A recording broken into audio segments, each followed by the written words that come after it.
outcomes-based approach to MEP systems to meet the challenge of providing world-class care environments that meet the ends of responsible, sustainable, and affordable care. So everybody give a round of applause for Travis.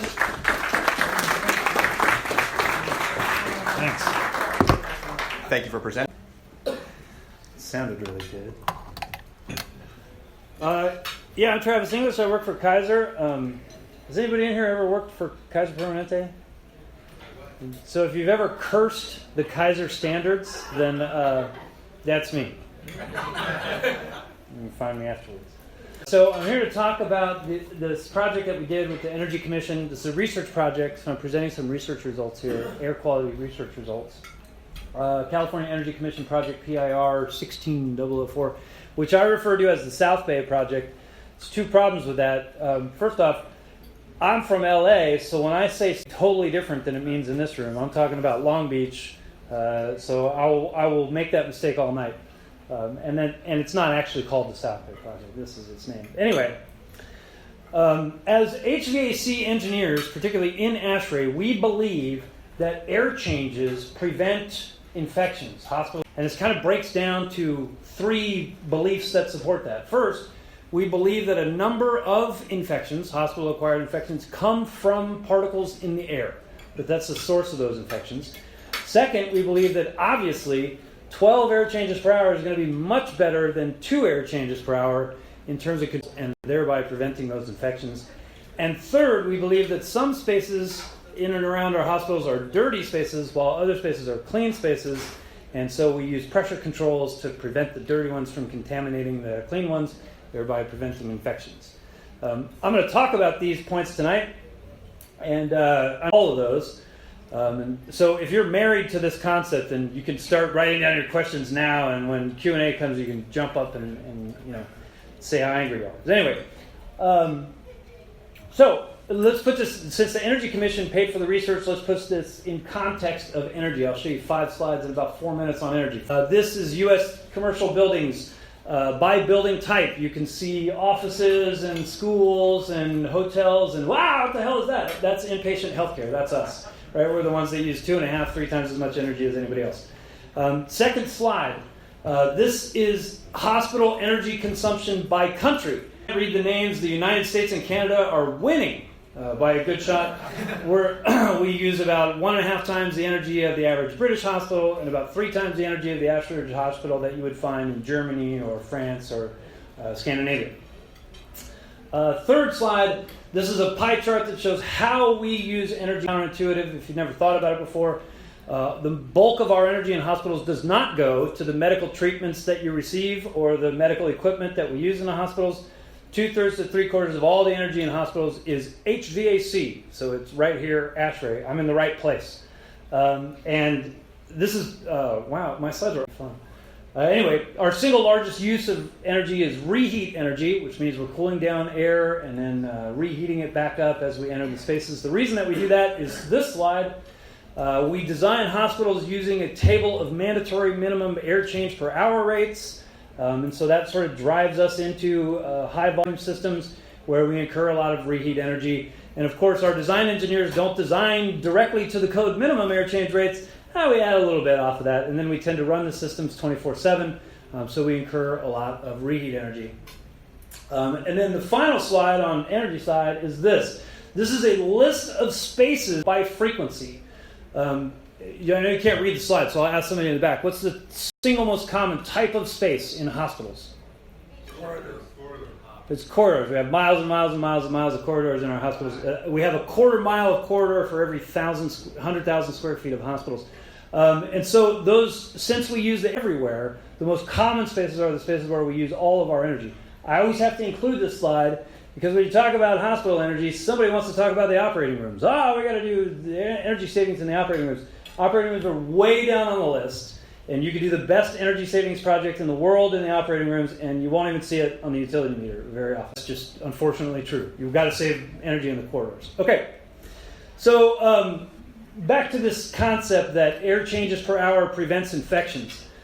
We do have spaces in hospitals where there's a bona fide clinical imperative behind our HVAC requirements.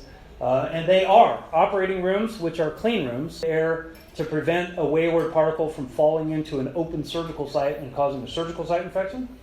We also have protected environments. If you're a immune-compromised person, like severely immune-compromised, you just had a lung transplant, then you're going to live in a clean room for about 2 weeks. That's a protected environment.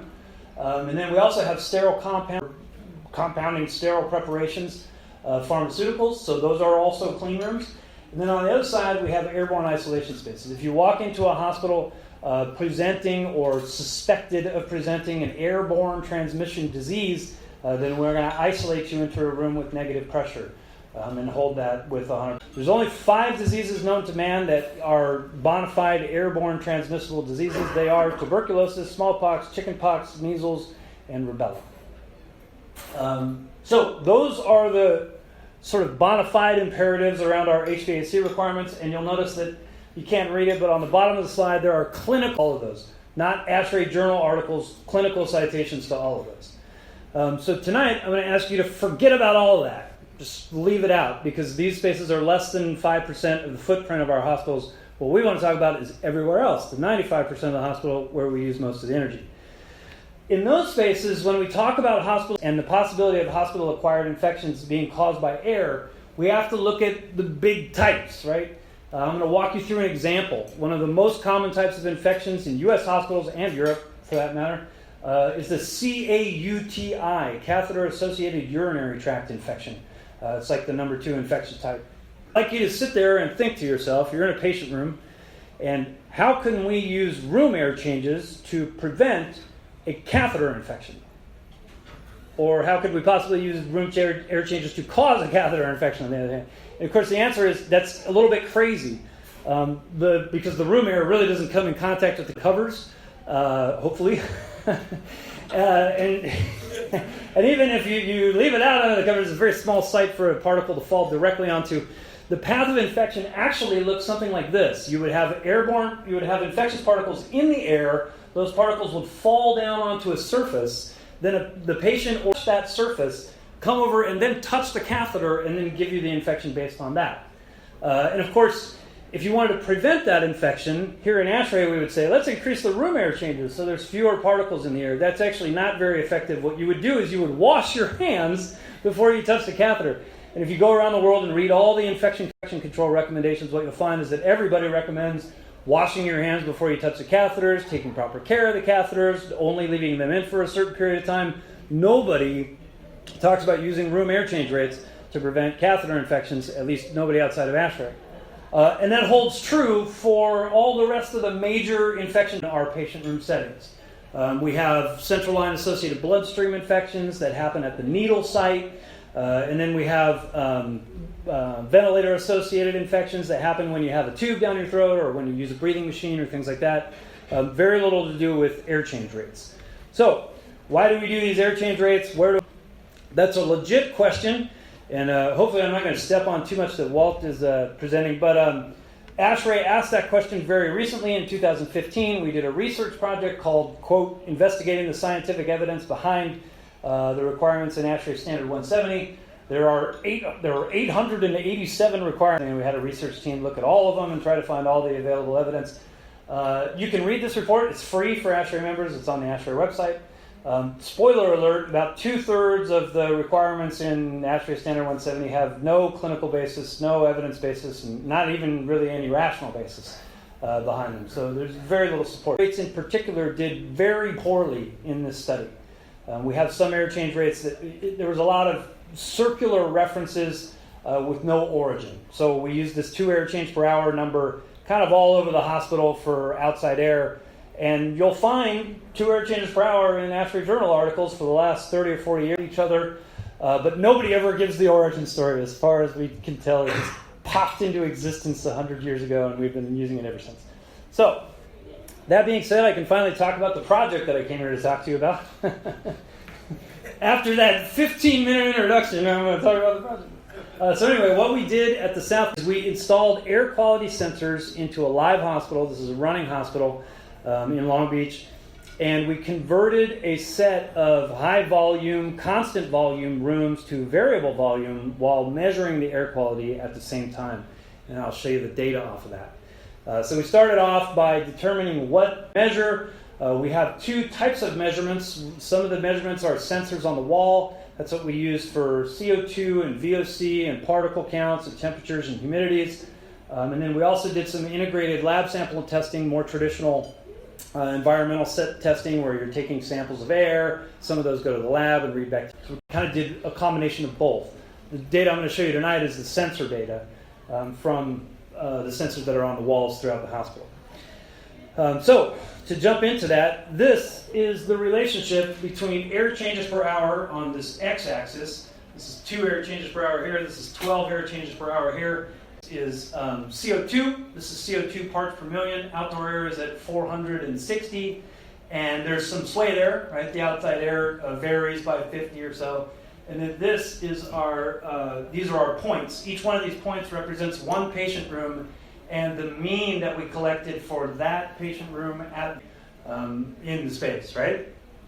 And so the relationship that we would kind of expect to see where 12 air changes per hour is significantly better than 2 air changes per hour and the levels are way higher over here, just flat out doesn't come true.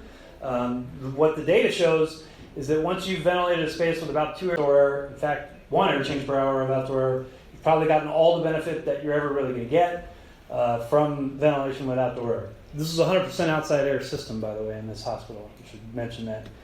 And the reason is due to generation rates, or at least my theory about the reason is that it's due to generation rates.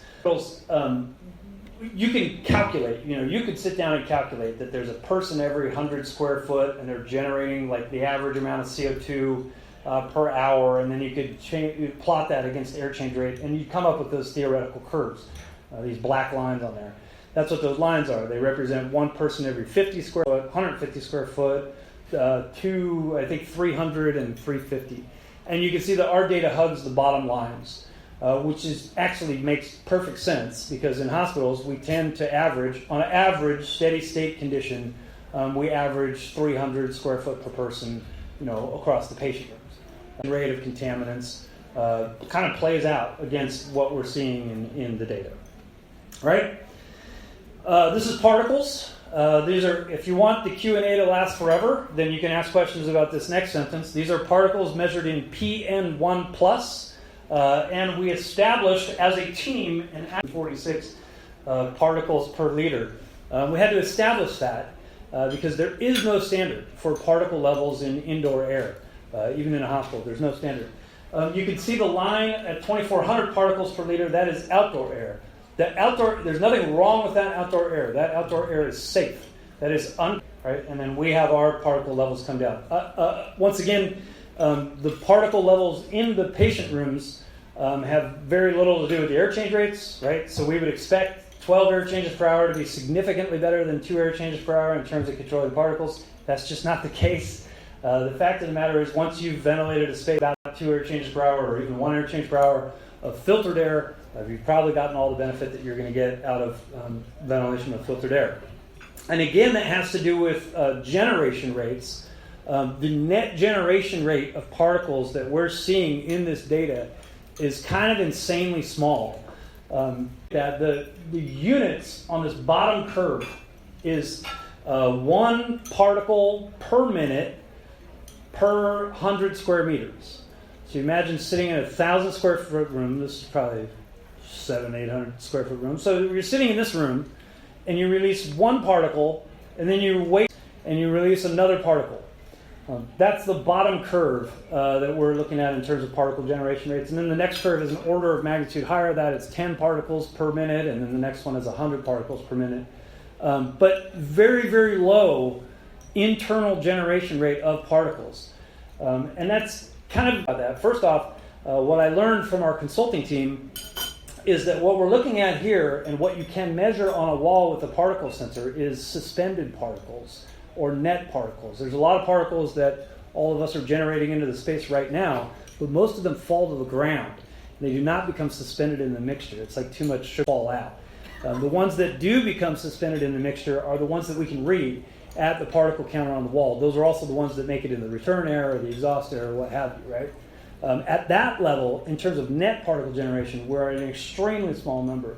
The other reason that this is an amazingly important sort of piece of math here, about the idea that particles in the air are what's causing infections, and that we're using these air change rates to offset the generation rate of infectious causing particles. The generation rate of infectious causing particles has got to be insanely low.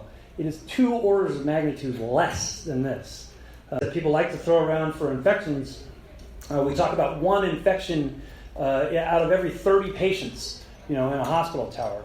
Well, if you look at that on a per room basis, that's 1 infection every 60 days per patient room. And if you say that 20% of the catheter infections are airborne, that comes out to 1 airborne infection every roughly 50 weeks, which is an insanely low generation rate of infectious particles. There's no way that 3 air changes per hour is going to have any sort of benefit against 2 air changes per hour, or that 12 air changes per hour can be justified in the light of that type. Let me show you a little bit about I hope you can see this in the back, but this is the orange line here is air change rates, and then the top one here is particle counts, and the bottom one here is CO2. What happens if you look at the data with time on the x-axis, this happened right at the beginning of the survey, so you can kind of see rates to start with, and then once we converted the system to VAV, it just bottoms out and stays down at the bottom of the curve. And what you'll see in the air quality data is that there's spikes. So the particle count spikes in the room, and then it goes down. And the CO2 count, or the CO2 level spike in the room, and then it goes down. The magnitude of the spikes doesn't really change. Or 12 air changes doesn't really matter. The duration of the spikes also doesn't really change. Whether you got 2 air changes or 12 air changes, 2 observations later, that spike is gone. Right? So it's almost like they're independent variables when you look at the data this way, which they kind of are. With the generation rate that's that small, and 2 air changes is fine, it covers it. Okay, this is all rooms. This is all rooms worth of carbon dioxide. And in this data set, we have conference rooms, we have offices, we have hallways, we have med prep rooms, we have patient rooms. Regardless of all the data is within about a 200 or 250 ppm band, which is to say that regardless of the air change rate, these rooms are really very similar to each other. Margin of error on the sensors is 50. And again, the outside air sways by another 50. So we're looking at a pretty tight band of air quality here, really, regardless of space type. And in the conference rooms, there's conference rooms in here that you can load full of people, but 2 air changes per hour of outside air is plenty to keep a conference room at level 2. So it's fine. And then here's particles. Again, that upper line there, 2,500 particles per cubic liter, is outdoor air. There's nothing wrong with that air. That's perfectly healthy air. Feed it to my mom all day long. It's fine. All of the data that we saw within the building is 15%, so 85% less than the particle levels outdoors. And we do not have quantitatively dirty spaces and quantitatively clean spaces within the data set. Air rate is sort of irrelevant. We do have outlier points, and the outlier points were kind of fun because the only thing we could do with the outlier points is actually go walk them, which I did with infection control. And the outlier points always have stories behind them. It's like, there's a guy that comes in and parks his bike here every morning, or boxes on Tuesdays or something like that. Well, I haven't yet found one that actually has to do with air conditioning. There's one that might have to do with the diffuser location, but generally the particle data has to do with how they use the space. We field walked all the outlier points. So that's to say, the pressure relationships that we're used to seeing in hospitals, my favorite is the clean linen storage space. We keep the clean linen storage space at positive pressure because the hallway is contaminated, and God forbid the particles from the hallway creep into the clean linen storage space and contaminate them, right? Totally false. There's no substantive difference between any of those spaces. So, takes me back to the initial premise, and I think you can see I'm skeptical of the initial premise once we look at the data. In ASHRAE, we as HVAC engineers believe that air changes per hour, that comes from 3 sub-beliefs. One, that there's a number of those infections that come from the air. I think what I would propose, or what I've shown you tonight, is that outside of the operating rooms or the airborne isolation rooms, that's actually a very small probability, and the generation rate of that thing actually happening cannot justify us using anything more than basic hygiene. We also fundamentally believe that 12 air changes per hour is always going to be better than 2 air changes per hour in terms of controlling contaminants. We have a data set here that just kind of flat out shows that not to be the case. And then finally, we have this long-standing tradition where we use pressure controls in places like to protect them from the dirty contaminants outside. And our data set shows that that's probably not worth it. It takes real money, by the way, to maintain the clean linen room at positive pressure in one of these systems. I just don't think that does us a whole lot of good. So I think I did relatively well. Picture here, I was supposed to cue it up for Walt, so I should have 6 or 7 minutes if we want to do some Q&A. Travis, did any of your studies look at things like operating rooms and laminar flow versus the air curtain method? This project 100% outside of operating rooms. We left operating rooms off the table here. Have you done a study on that? Oh yeah, I do. I have another presentation on operating rooms. My personal philosophy on operating rooms is that we should certify them as clean rooms. There's no codes in the country that say that, but Kaiser Permanente certifies all our new R06 clean rooms with 10 CFU per meter cubed. Yep, in the back. That's correct. OSHPA's been involved in the project. Really, they've been the jurisdiction, 2 supervising jurisdictions: the Energy Commission, and then OSHPA. Obviously, all the approvals. This all went through OSHPA in terms of permitting. So everything that we've done there. In terms of is OSHPA going to run out and change the code tomorrow? No. Is ASHRAE going to run out and change the code tomorrow? No. So their response was cool, thanks. Yeah. And that's exactly the same response that ASHRAE is going to say, by the way. Right there.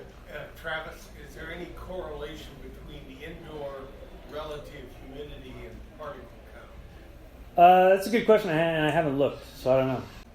We have RH data from all of these sensors, and we did kind of a blanket look at it just to see what it looked like. And it's a big span, probably wider than you would like to see, but I didn't look at particles versus RH. Good question. Yeah. Yeah, so intuitively, I don't know that I have all the numbers off the top of my head, but how much cleaner, like in the amount of particle count that you just related, where basically most of the hospital is at the same level regardless of air change rates. Correct. How much cleaner than that, orders of magnitude, are you in an operating room? Yeah, great question. That is a great question because an operating room, I just learned this about 2 years ago.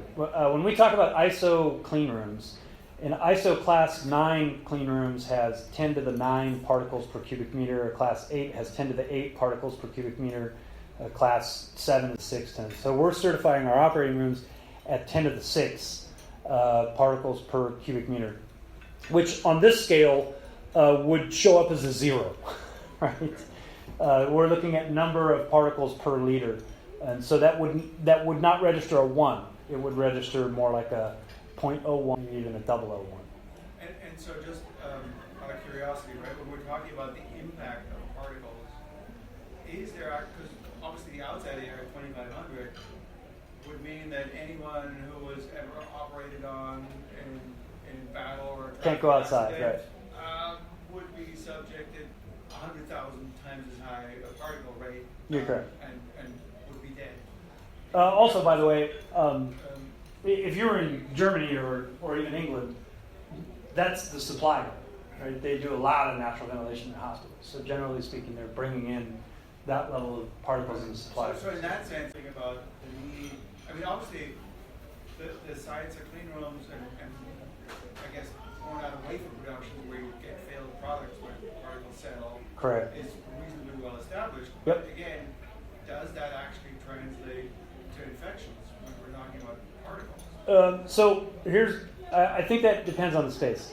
In an average patient room, no. I just don't believe that. I don't believe that particle level orders of magnitude of cleanliness are going to significantly improve or hurt the outcomes that we get in our patient rooms. In the operating rooms, we do clean air. And wishy-washy. There are some studies that say, yes, a class 7 clean room produces lower surgical site infection rates than, a non-clean room. There are other studies that dispute that.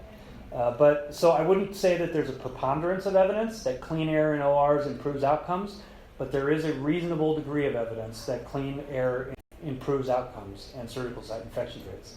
And so we do it there.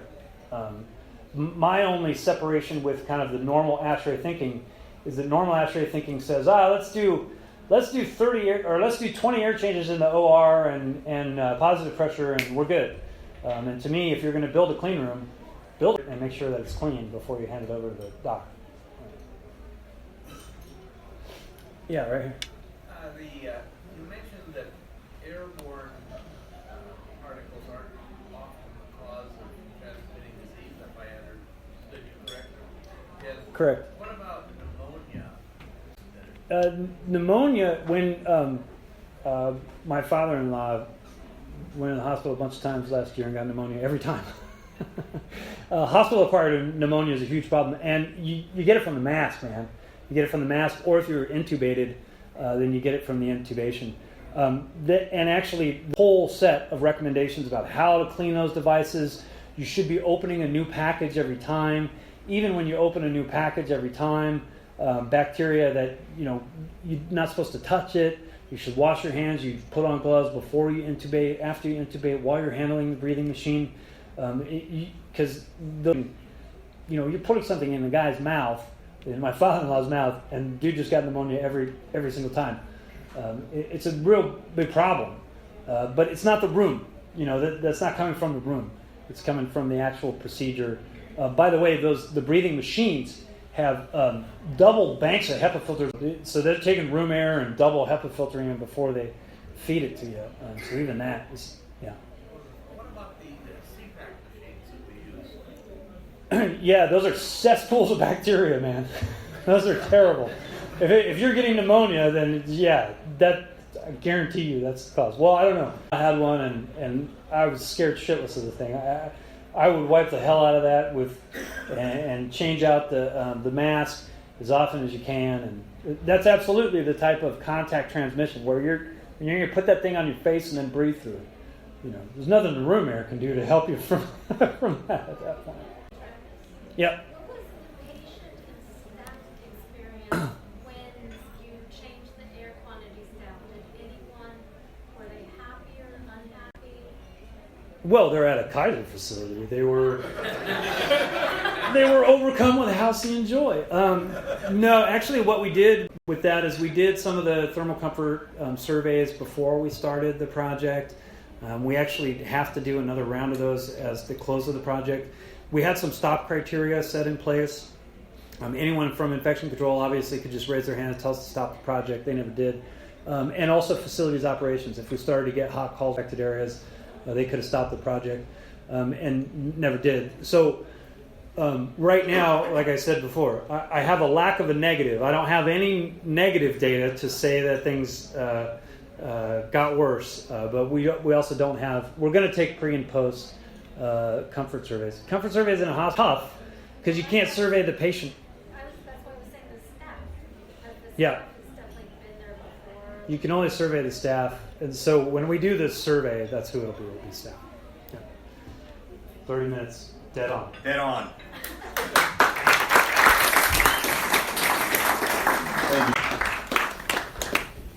If we want to take a